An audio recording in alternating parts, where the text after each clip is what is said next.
परिचय।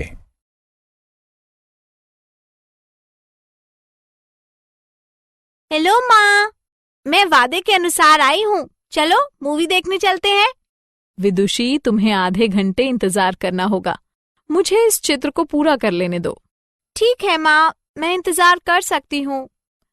माँ, मुझे बताओ कि आप इतनी बड़ी इमारतें और इनके अंदरूनी हिस्सों के चित्र कैसे बना लेती है? इन उपकरणों की सहायता से विदुषी।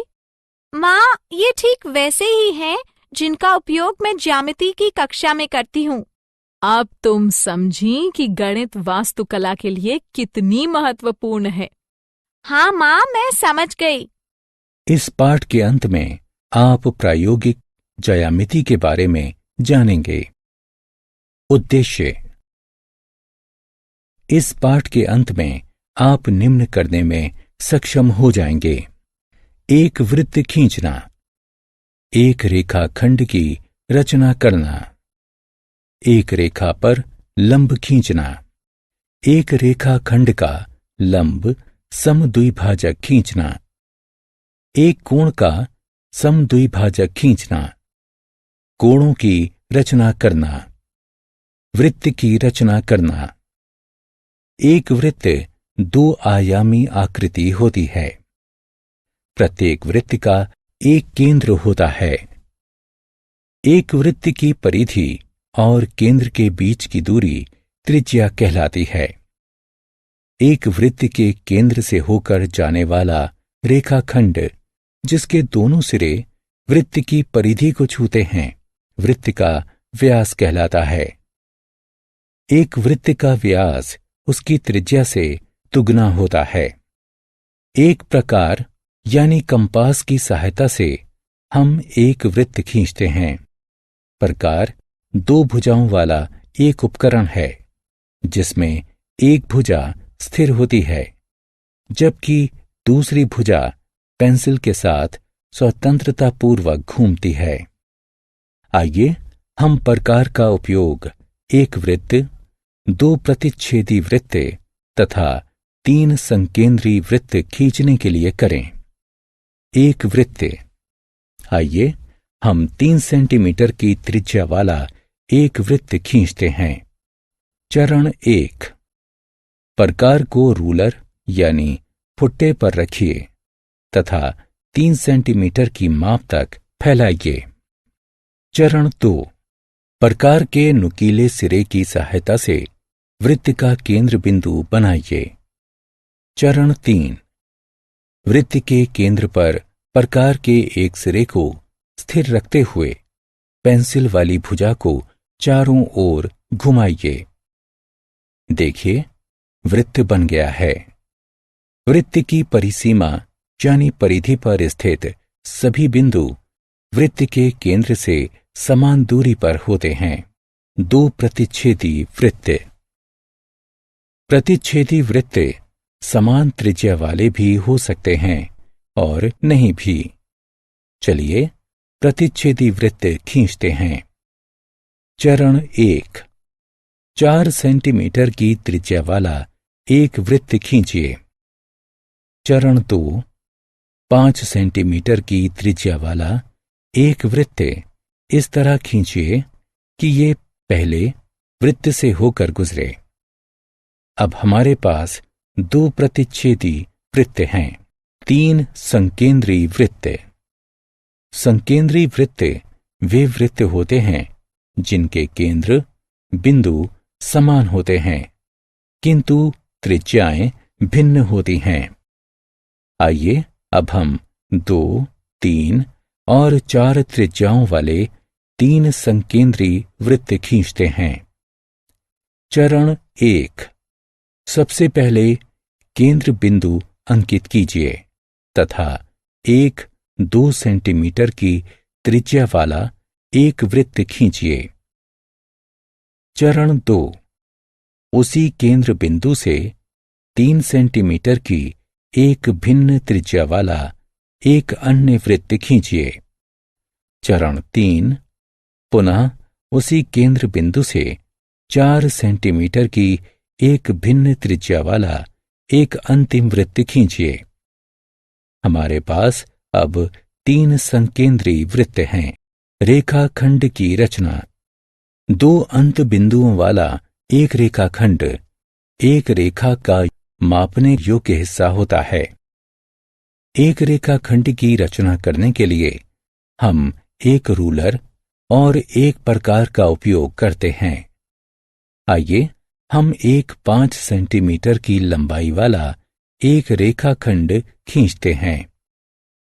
चरण 1, एक लंबी रेखा M खींचिए। चरण 2, इस पर एक बिंदु X अंकित कीजिए। चरण 3, प्रकार को एक रूलर पर रखिए तथा इसे 5 सेंटीमीटर की माप तक फैलाइए। चरण 4, प्रकार के नुकीले सिरे को बिंदु X पर रखिए। रेखा पर स्थित एक बिंदु Y पर एक निशान बनाने के लिए पेंसिल वाली दूसरी भुजा को घुमाइए। अब हमारे पास एक रेखाखंड XY है जिसकी लंबाई 5 सेंटीमीटर है। मान लीजिए कि एक 6 सेंटीमीटर लंबाई का एक रेखाखंड दिया गया है। हम उसी माप का एक दूसरा रेखाखंड ST बनाना चाहते हैं। रूलर का उपयोग किए बिना हम ये कैसे करेंगे? चरण 1, PQ को मापने के लिए प्रकार का उपयोग करें। चरण 2, एक लंबी रेखा L बनाएं। इस पर एक बिंदु S चिन्हित करें। चरण 3, प्रकार के नुकीले सिरे को बिंदु S पर रखें। रेखा पर बिंदु T चिन्हित करने के लिए पेंसिल वाली दूसरी भुजा को घुमाएं। अब हमारे पास एक रेखाखंड ST है जो कि रेखाखंड PQ की एक प्रति है। एक रेखा पर लंब की रचना। एक रेखा पर उसका लंब उसे एक समकोण पर काटता है। एक रेखा पर लंब को 2 तरीकों से खींचा जा सकता है। पहला, रेखा पर स्थित एक बिंदु से होकर और दूसरा, रेखा के बाहर स्थित एक बिंदु से होकर। आइए दोनों तरीकों से लंब की रचना करना सीखें। रेखा पर स्थित एक बिंदु से होकर लंब खींचना। चरण 1, एक लंबी रेखा M की रचना कीजिए। चरण 2, इस पर एक बिंदु A को चिन्हित कीजिए। चरण 3, बिंदु A को केंद्र के रूप में लेकर तथा कोई भी त्रिज्या वाला एक चाप खींचिए जो एक रेखा M को 2 बिंदुओं C तथा D पर काटता है। चरण 4, CA से अधिक लंबाई की त्रिज्या तथा C को केंद्र के रूप में लेकर पहले चाप के ऊपर एक चाप खींचिए। चरण 5, वही त्रिज्या तथा D को केंद्र के रूप में लेकर पहले चाप के ऊपर एक अन्य चाप खींचिए।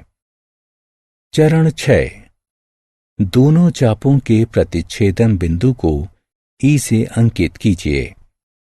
चरण 7, रूलर की सहायता से बिंदु E तथा बिंदु A को मिलाइए। EA रेखा M का लंब है। रेखा से बाहर स्थित एक बिंदु से होकर लंब डालना। चरण 1, एक लंबी रेखा M खींचिए। चरण 2, इसके ऊपर एक बिंदु A अंकित कीजिए।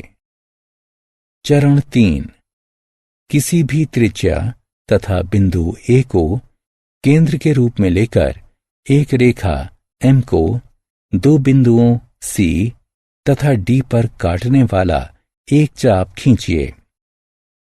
चरण 4, CD की लंबाई के आधे से अधिक त्रिज्या तथा C को केंद्र के रूप में लेकर पहले चाप के नीचे एक चाप खींचिए।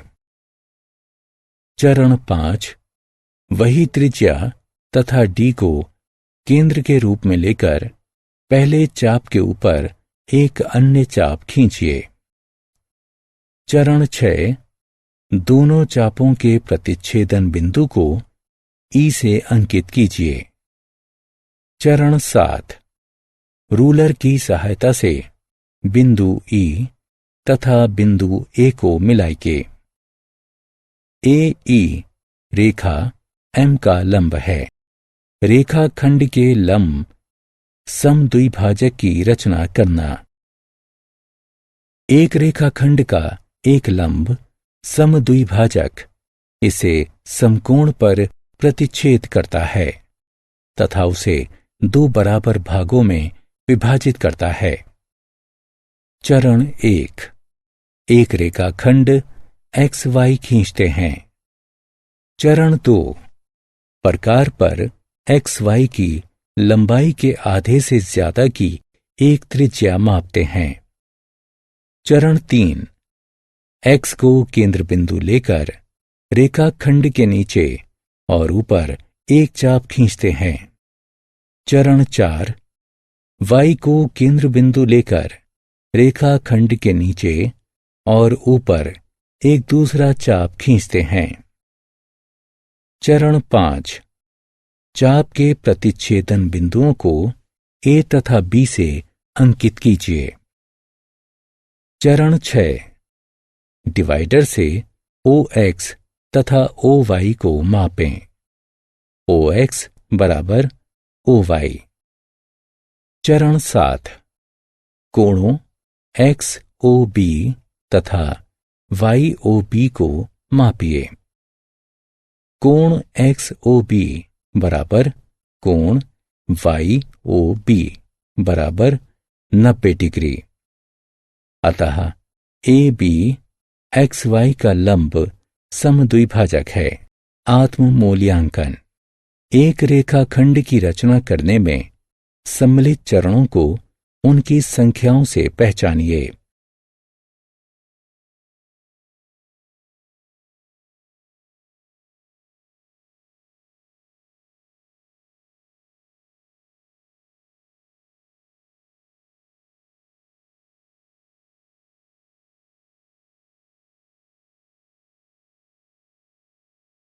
कोण के समद्विभाजक की रचना।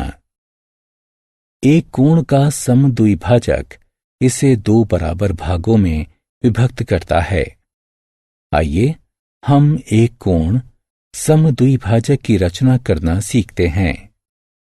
चरण 1, कोण AOB खींचिए। चरण 2, O को केंद्र बिंदु मानते हुए एक चाप खींचिए जो कोण की 2 अर्धरेखाओं OA तथा OB को क्रमशः P तथा Q पर काटता है। चरण 3, PQ की आधी लंबाई से अधिक एक त्रिज्या को मापिए। मापी गई त्रिज्या के साथ तथा P को केंद्र लेकर PQ के ऊपर एक चाप खींचिए। चरण 4, वही त्रिज्या लेकर तथा Q को केंद्र में लेकर PQ के ऊपर एक दूसरा चाप खींचिए। चरण 5, चाप के प्रतिच्छेदन बिंदु को C से अंकित कीजिए। O तथा C को मिलाइए।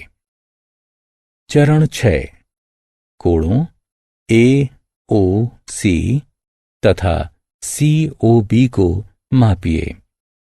कोण AOC बराबर कोण COB। अतः OC कोण AOB का समद्विभाजक है। कोण की प्रति की रचना। एक कोण की प्रति की रचना कैसे की जाती है जिसकी माप हमें ज्ञात नहीं है।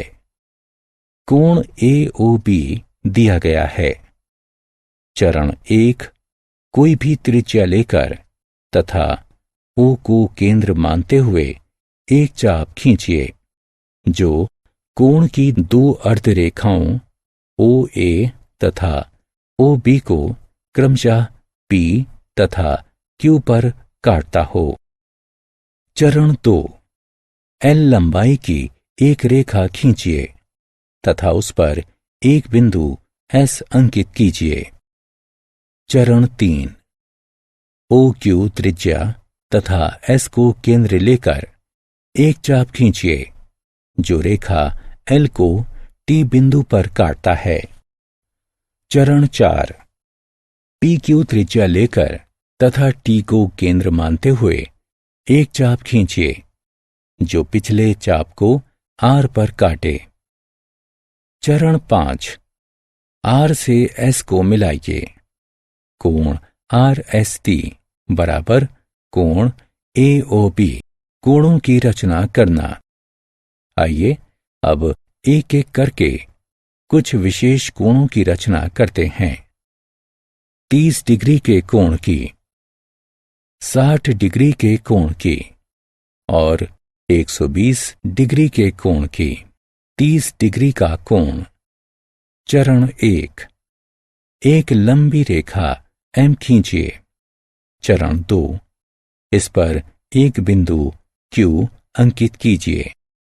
चरण 3, कोई भी त्रिज्या लेकर तथा Q को केंद्र मानकर एक चाप खींचिए जो रेखा M को बिंदु R पर काटती है। चरण 4, वही त्रिज्या लेकर तथा R को केंद्र मानकर एक चाप खींचिए जो रेखा M को Q पर काटता है। चरण 5, चाप के प्रतिच्छेदन बिंदु को P से अंकित कीजिए। चरण 6, P से Q को मिलाइए। चरण 7, कोण को समद्विभाजित कीजिए। चरण 8, कोणों PQS तथा SQR को मापिए। कोण PQS बराबर कोण SQR बराबर 30 डिग्री। 60 डिग्री का कोण। चरण 1, एक लंबी रेखा M खींचिए। चरण 2, इस पर बिंदु Q अंकित कीजिए। चरण 3, कोई भी त्रिज्या लेकर तथा बिंदु Q को केंद्र मानकर एक चाप खींचिए जो रेखा M को बिंदु R पर काटता है। चरण 4, वही त्रिज्या लेकर तथा बिंदु R को केंद्र मानकर एक चाप खींचिए जो रेखा M को बिंदु Q पर काटता है। चरण 5, चाप के प्रतिच्छेदन बिंदु को P से अंकित कीजिए। चरण 6, P से Q को मिलाइए। कोण PQR निर्मित हुआ।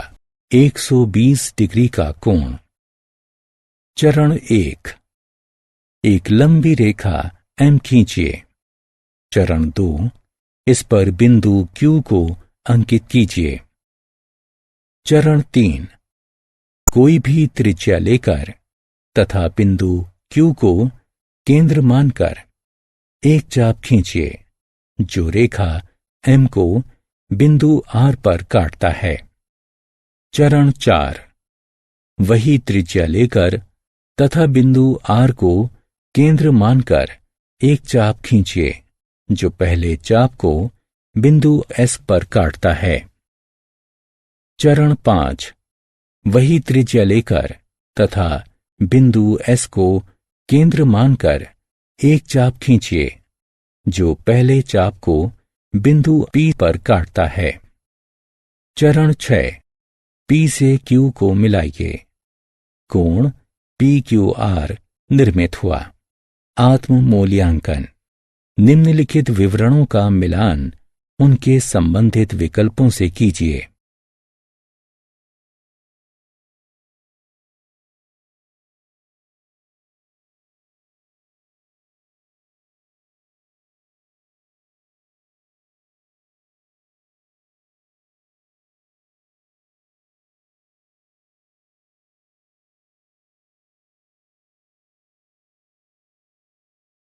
सारांश। आइए हमने जो कुछ सीखा है उसे संक्षेप में दोहराएं। वृत्त की रचना करना, रेखाखंडों की रचना करना, एक रेखाखंड के लिए एक लंब की रचना करना, एक रेखाखंड के एक लंब समद्विभाजक की रचना करना, एक कोण समद्विभाजक की रचना करना,